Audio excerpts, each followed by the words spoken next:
Tuh.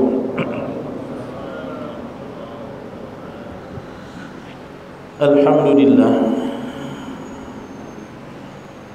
nahmaduhu wa nasta'inuhu wa nastaghfiruh wa na'udzu billahi min shururi anfusina wa sayyiati a'malina may yahdihillahu fala mudilla lahu wa may yudlil fala hadiya lahu. Allahumma salli wa sallim wa barik ala nabiyyina Muhammadin al-mab'uuts rahmatan lil 'alamin wa ala alihi wa sahbihi ajma'in, amma ba'd. Yang saya hormati Ketua Pengurus DKM Nurul Islam dan seluruh jajarannya, yang saya muliakan orang-orang tua kami, para tokoh, para guru, para sesepuh, dan semua sahabat sekalian, ikhwah fillah wa akhwati fiddin, hafizakumullah. Alhamdulillah, kita bersyukur malam hari ini Allah masih menguatkan kita setelah menunaikan salat fardu maghrib, lanjutkan dengan majelis ilmu yang mudah-mudahan akan menjadi salah satu timbangan amal kebaikan kita untuk dijadikan tiket berhasil, mudah-mudahan kita semua menjadi ahli surga, amin ya rabbal alamin. Baik, kita teruskan bab niat dalam kitab Riyadhus Shalihin ya. Nah, hadis yang kita bahas ini Bapak Ibu sekalian tentang masih terkait tentang the power of niat. Pokoknya bagaimana pahala atau amalan itu ditentukan dari niat hati kita. Ini penting karena ini dasar sekali ya. Nah, hadis yang malam ini kita akan bahas, wa an Abi Abdillah Jabir bin Abdillah Al-Ansari radhiyallahu anhu. Hadisnya dari Abu Abdillah, namanya Jabir ya, Jabir bin Abdillah Al-Ansari radhiyallahu anhu. Si Jabir ini menceritakan tentang satu peristiwa beliau dalam peperangan sama Rasulullah ya. Apa kata Jabir? Kunna ma'an Nabi sallallahu alaihi wasallam fi ghazatin ya. Gaza itu artinya perang, Pak. Gaza artinya perang ya. Dalam bahasa Arab perang itu namanya ghazwah. Ghazwah itu peperangan ya. Kalau pejuang perang namanya ghazi. Makanya banyak anak-anak ustadz aktivis itu namain anak namanya ghazi. Ghazi itu adalah orang yang berjuang dalam peperangan gitu ya. Nah, kata Jabir, kunna ma'an Nabi fi ghazatin ya. Kami sedang bersama Nabi dalam sebuah peperangan. Walaupun para ulama berbeda pendapat ini perang apa. Dalam riwayat Bukhari dari Anas ini perang Tabuk namanya. Perang Tabuk itu termasuk perang yang wajib. Kenapa? Karena musuhnya besar, personilnya kurang, musuhnya banyak. Ya, jadi dalam Islam itu ada yang jihad yang sifatnya ya fardhon, ada yang sifatnya tatawuan. Contohnya perang apa yang boleh sebagian gak ikut? Perang Badar. Sebagian gak ikut. Utsman bin Affan pun gak ikut. Perang Uhud juga termasuk ada sebagian yang gak ikut. Karena apa? Biasanya personilnya cukup, lawannya tak banyak. Tapi ada perang-perang yang kata para ulama ya, termasuk yang al-jihadu fardhon, jihad hukumnya wajib. Kalau nggak ikut Nabi marah, Allah pun murka. Salah satunya perang Tabuk ya, perang Tabuk. Nah, kemudian di dalam suasana perang itu tiba-tiba Nabi bersabda.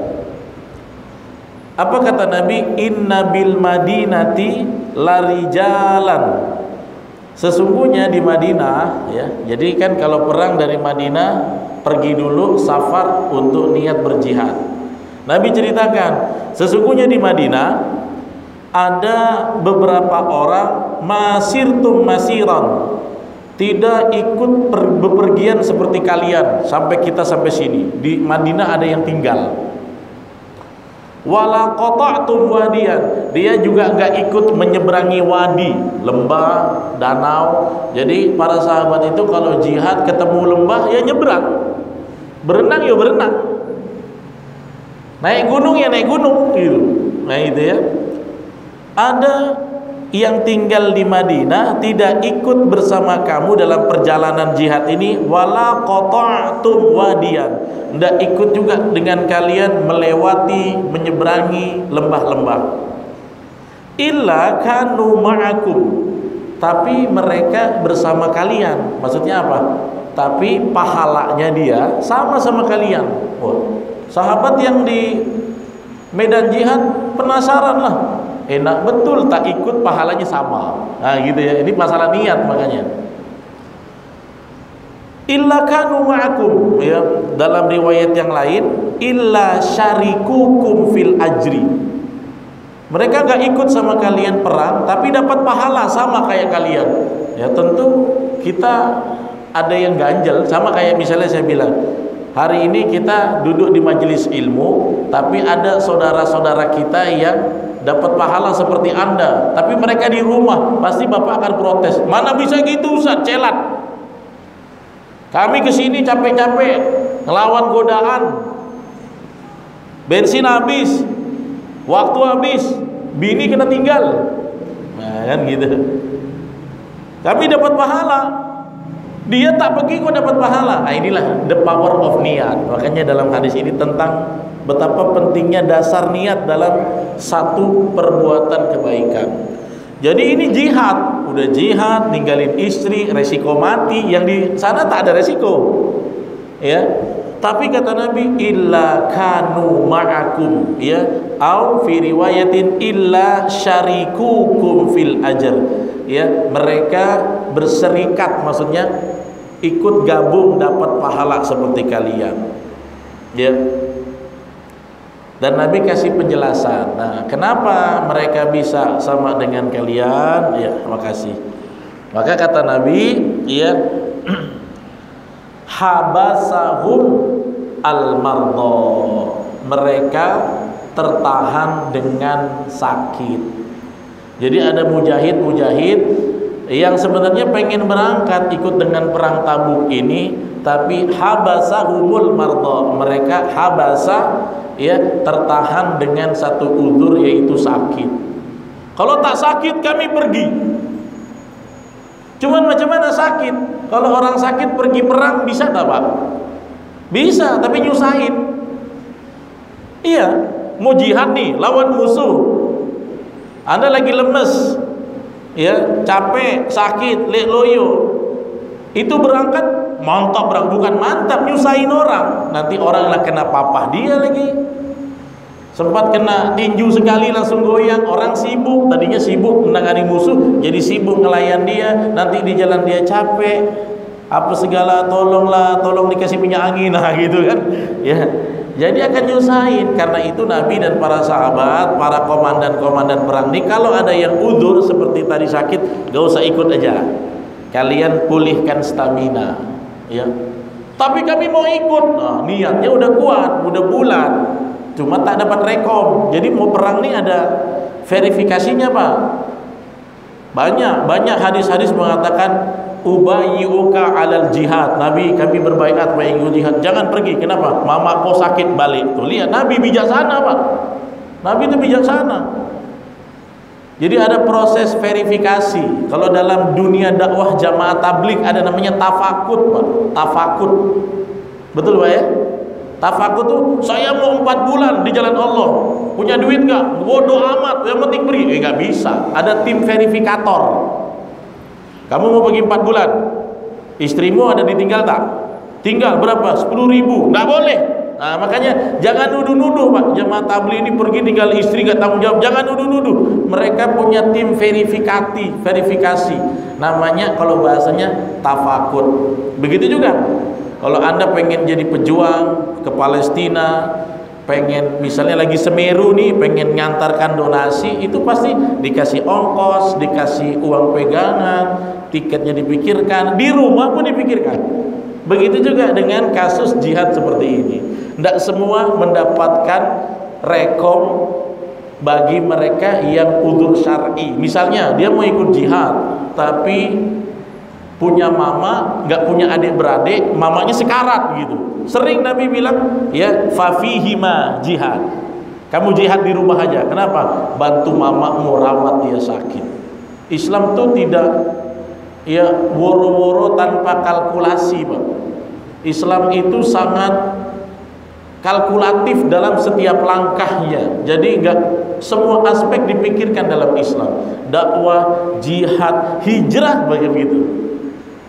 Ada dalam hadis yang lain riwayat Imam Bukhari, ada seorang laki-laki, "Ya Rasulullah, ubayyi'uka 'alal hijrah wa taraktu abawai yabkiyan." Nabi, aku ingin baiat. Kenapa? Mau ikut hijrah ke Madinah. Orang tua macam mana? Ada di rumah. Macam mana? Nangis. Mungkin dia anak pertama yang nanggung hari-harinya, dia tulang punggung, dia mau tinggal. Orang tuanya mau ikut hijrah, tapi tidak mampu badannya. Hijrah itu kan 500 kilo jalan kaki, Pak, atau naik tunggangan. Tapi saya mau pergi, ikut dengan engkau atas perintah Allah. Tapi mamamu gimana? Biar aja mereka nangis. Kata Nabi, irji ilaihima, balik kau. Irji, tegas Nabi bilang, balik. Ya, kau tadi buat dia menangis, ya. Maka kata Nabi apa? Abhikhuma kama abkaitahuma. Buat mereka tersenyum sebagaimana baru saja kau buat dia menangis. Jadi Nabi bilang, tidak usah ikut hijrah dulu, settle mama dulu. Nanti orang tua sudah sehat, baru nanti ikut kabar-kabar selanjutnya. Karena hijrah itu ada fase-fase. Hijratul ula, hijratul tsaniyah, dan yang lain-lain. Itu Islam. Jadi jangan sampai ya seperti hadis ini harus membuka cara pandang kita bahwa Islam itu memang giroh, semangat berjuang suatu kebaikan, tapi kalkulatif. Kalau ada faktor-faktor yang dipaksakan mendatangkan mudarat, Islam tak paksa itu, Pak. Tak paksa itu. Ya. Nah, termasuk ini sakit Nabi suruh nggak pergi. Tapi ketika sampai di medan jihad, kata Nabi apa?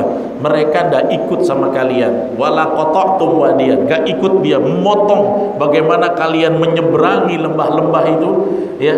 Tapi mereka dapat pahala sama seperti kalian. Kenapa begitu? Enak kali ya gitu.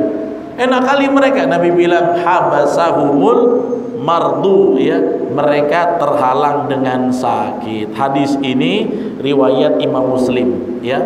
Nah, riwayat Bukhari dari Anas bunyinya lain lagi, ya. Ini lebih detail.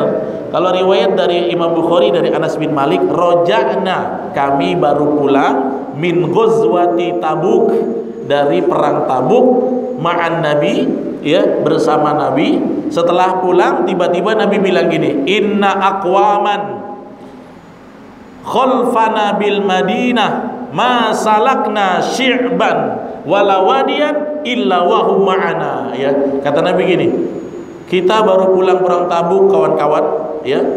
Tapi ada di antara kampung kita di Madinah, mereka tertinggal dari kita, ya. Maksudnya enggak ikut. Tidak ikut salakna, masalakna, tidak ikut bepergian seperti kita, ya. Syi'ban, maksudnya Syi'ban itu tempat di antara gunung-gunung, ada lereng-lereng gunung, itu diapit, ada jalan kecil, itu namanya Syi'ban. Kita ikut nyeberangi gunung-gunung, lereng-lereng, tapi mereka tak ikut. Namun orang yang tak ikut tadi dapat pahala seperti kita semua. Kenapa? Habasahumul udhru, mereka tertahan dengan sebuah uzur. Uzur itu halangan, ya. Makanya ketika misalnya ada undangan pengajian, Anda nggak bisa datang, itu ada namanya uzur. Uzur itu halangan. Tapi uzur itu ada dua. ada yang namanya uzur syar'i, ada yang uzur ghairu syar'i. Ya, uzur yang direstui syariat, ada yang uzur tak direstui. Kenapa nggak datang antum? Ya, karena ngantar anak ke dokter gitu ya. Dokternya praktek jam 7, nggak bisa saya. Itu uzur syar'i, dimaafkan oleh syariat. Kenapa nggak ikut balas chat gitu ya? Gitu ya. Atau kenapa nggak ikut nonton sinetron? Nah, itu uzur ghairu syar'i, maka nanti dihisab akan berat bagi dia. Ya, nah Nabi bilang dalam dua riwayat ya. Yang pertama Nabi bilang habasa umul mardu, yang kedua Nabi bilang habasa umul uzur. Mereka terlarang tertahan karena adanya uzur ya. Nah, inilah hadis yang kita bahas pertama, bahwasanya Nabi menyatakan ada orang-orang yang tidak turut serta dalam medan perang, tapi mereka mendapatkan pahala sama seperti yang berperang. Asal apa?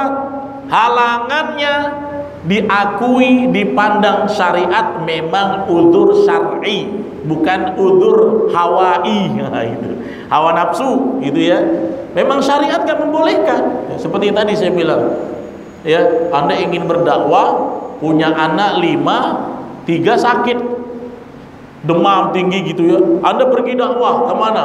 Ke Papua selama 1 bulan, pulang-pulang anak mati ya.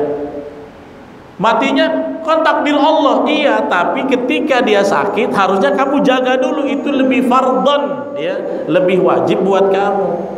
Makanya ada suatu prosa dalam kitab Adabul Mufrad ya, ketika ada seorang ikhwan laki-laki pemuda pengen berbaiat sama Nabi, ikut jihad, tapi Nabi tak kasih ya. Kenapa Nabi tak kasih? Nah, itu ada takliknya dari para ulama. Dia mau pergi, yang tadi saya bilang mau jihad, iya, terus orang tua kamu gimana? Nangis mereka, biar aja tinggal ya, pengen jihad, rupanya orang tuanya sakit, ditinggal. Nabi bilang irji ilaihima, balik. Kenapa Nabi suruh balik? Nah, itu ada taklik para ulama. Apa takliknya? Idza kanal jihadu tatawuan. Itu yang saya bilang, kalau jihadnya tidak wajib. Tatawu itu artinya kan tambahan. Kalau jihadnya, peperangannya tidak urgen, tidak genting, tidak betul-betul butuh armada banyak ya, maka fala yajuzul khuruja, gak boleh keluar untuk berjihad illa biiznihima, kecuali kamu dapat ridho dari kedua orang tuanya. Jadi kalau jihadnya gak wajib, tanya dulu orang tua, mama lagi kurang sehat, saya boleh tinggal ya. Kalau dia bilang jangan lama, takutnya tangan lana, mama ini kenapa-napa, rasa tak enak, maka oleh syariat dibolehkan. Tapi ya, idza kanal jihadu fardhon, nah itu kata-katanya. Kalau jihad panggilannya urgen, Nabi serukan semua laki-laki yang tidak ada uzur berangkat ya. Semua harus pergi seperti perang Tabuk ini, seperti ya, kecuali ada uzur. Maka kata para ulama apa? Fala ya fayakhru ya, maka keluarlah kamu biduni iznin minhuma, boleh keluar jihad tanpa izin. Bahkan kalau ini jihadnya wajib, Allah perintahkan ya, Nabi juga sudah menyerukan, kita sudah konsultasi, Nabi bilang berangkat, orang tua tidak kasih, itu ditinggal aja. Apalagi halangannya tidak syar'i ya. Jadi begitulah Islam dalam menerapkan satu kebaikan, tidak ada memaksakan, tapi betul-betul melihat dari berbagai sudut, berbagai aspek ya. Nah, apa faidah daripada hadis ini ya? Yang pertama ya, man habasahul udhr, barang siapa yang tertahan ya, misalnya pengen lakukan kebaikan, tertahan dalam satu uzur, halangan. Uzur itu macam-macam, sakit ya, jaga orang sakit ya, atau ada hal-hal yang kalau kita paksakan nanti ada mudarat, itu termasuk udzur, ya, boleh. Anil jihad, tapi dia pengen berangkat jihad, ada udzur, kana lahu ajrul mujahidin, ya. Maka orang yang pengen berjihad tidak bisa jihad karena udzur, dapat pahala seperti mujahid yang berjuang. Ya.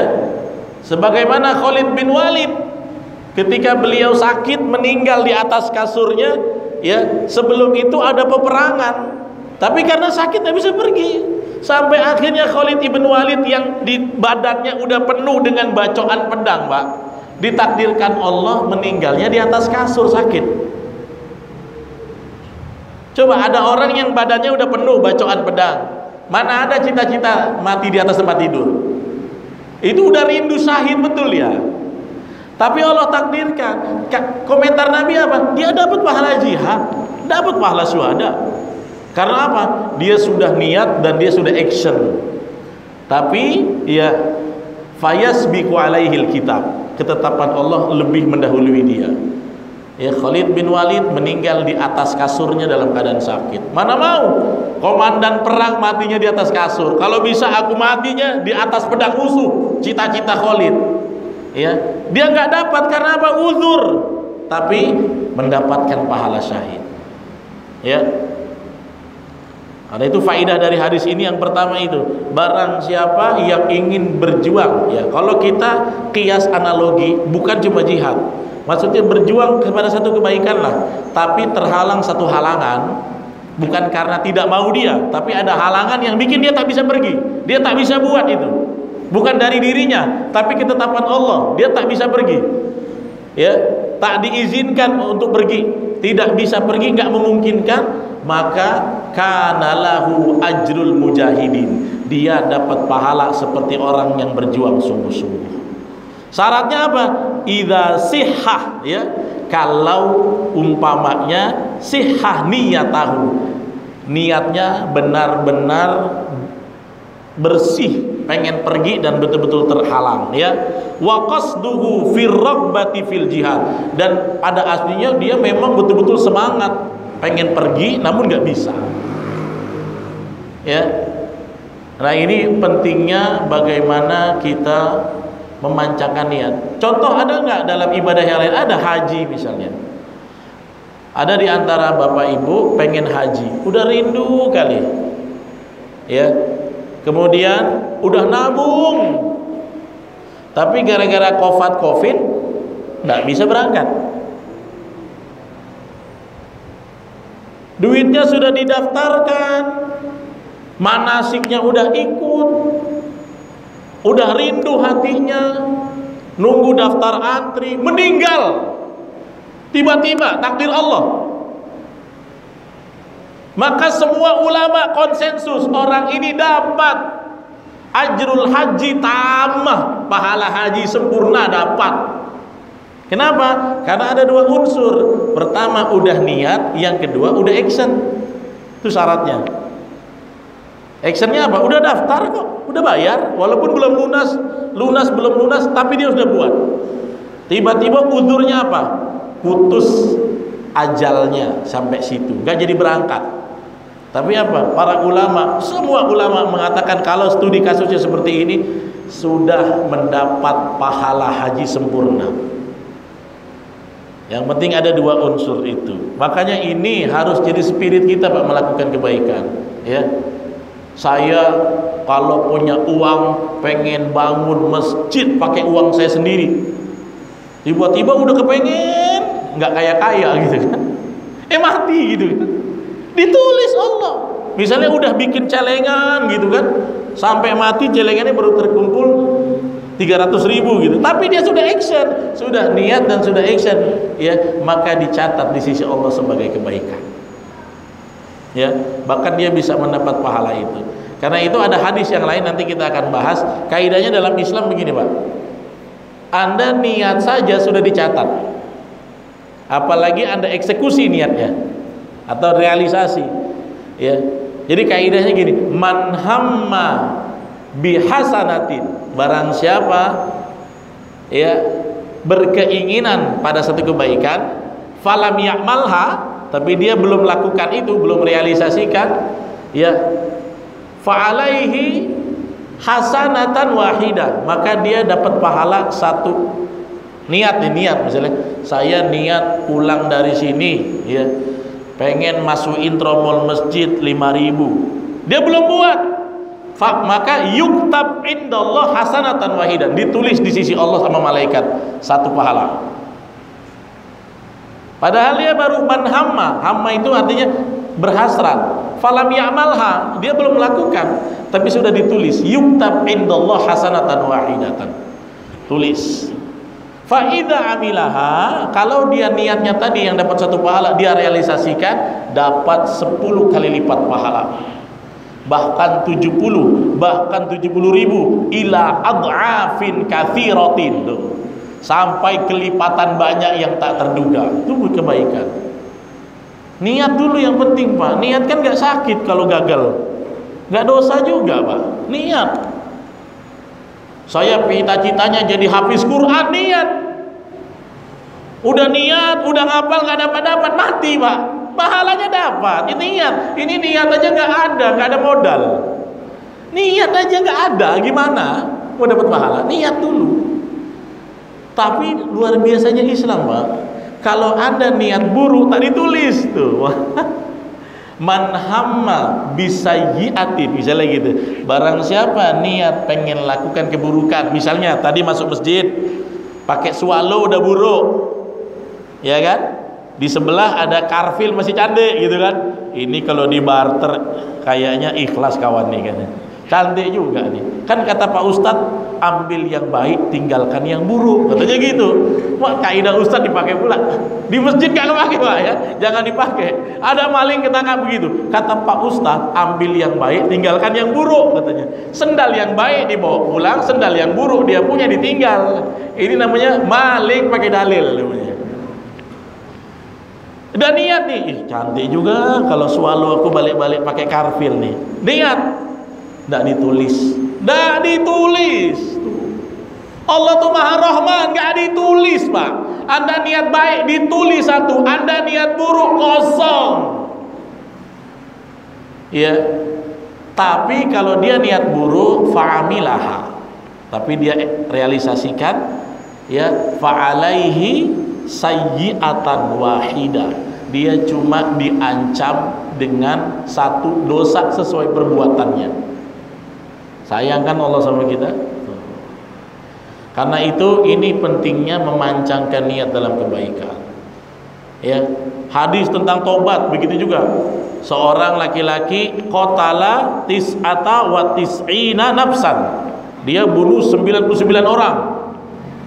Datang kepada Abid konsultasi, wahai ahli ibadah, ya, hal lahu min taubah, bisa nggak ada kesempatan saya tobat? Datangnya bukan sama ulama, datangnya sama ahli ibadah. Ahli ibadah kan nggak begitu tahu ilmu, semangat ibadah. Kalau mau tanya hakam hukum tuh sama ulama. Dia salah tanya. Kata Abid, berapa orang kau bunuh? 99. Nggak ada lagi tempat kau, neraka jahanam. Terus apa dia?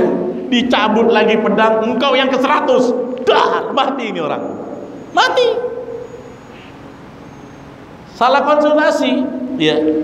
Yang ngasih tahu kawannya, aku nih why gitu. Kalau versi Melayu lah ya.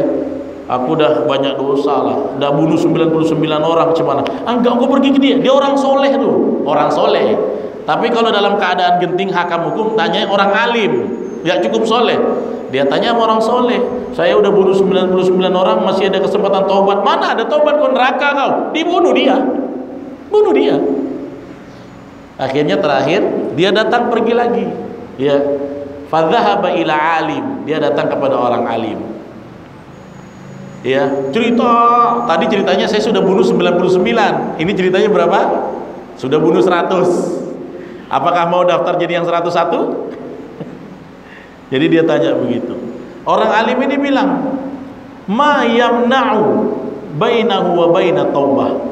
Apa yang bisa menghalangi antara dia dan tobat? Pintu tobat luas.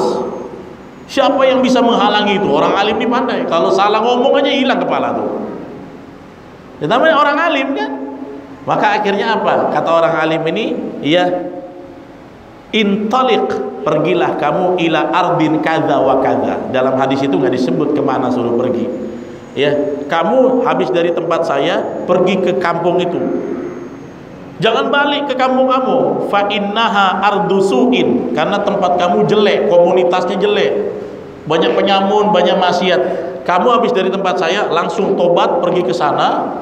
Fa innahu rijalan ya'budullah. Di sana ada laki-laki, orang-orang yang rajin ibadah, supaya kamu tobat di sana. Nyantri dululah ibaratnya gitu.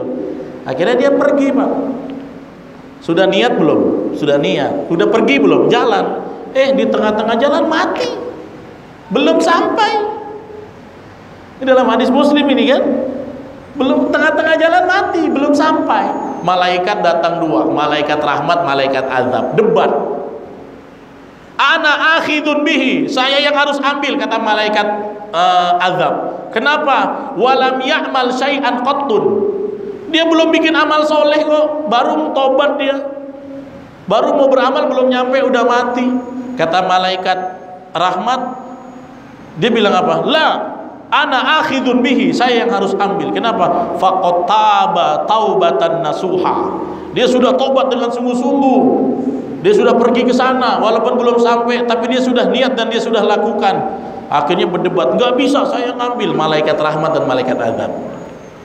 Maka Nabi ceritakan, maka Allah turunkan satu malaikat lagi sebagai hakim baina malakaini, penentu, memutuskan antara dua malaikat. Akhirnya solusinya apa? Ukur kan, suruh ukur. Tempat jasadnya terbaring, diukur mana yang lebih dekat antara tempat hijrahnya atau kampungnya yang jelek ini, disuruh ukur. Makanya kata para ahli hadis ada macam-macam itu takwilnya. Yang pertama, sebelum mati dia merangkak tuh, sebelum habis napasnya, lebih dekat ke tempat hijrah. Bahkan ada ulama yang mengatakan saking Allah ridho sama tobatnya ini orang pembunuh ini, betul-betul dia tobat, Allah perintahkan kepada bumi, bergeser kau, wahai bumi, bergeser, mendekatlah kepada dia. Itu takwil para ulama. Ala kulli hal, intinya akhirnya dia diambil oleh malaikat rahmat. Poinnya apa, Pak? Dua, dia udah niat sungguh-sungguh. Waktu bunuh yang ke-100 pun dia udah niat tobat, cuman salah orang. Yang kedua, dia sudah action, Pak. Bukti actionnya apa? Dia udah pergi melangkah. Kalau nggak mati menghalangi, dia sudah beribadah di sana. Maka ini poin buat kita dua, Pak.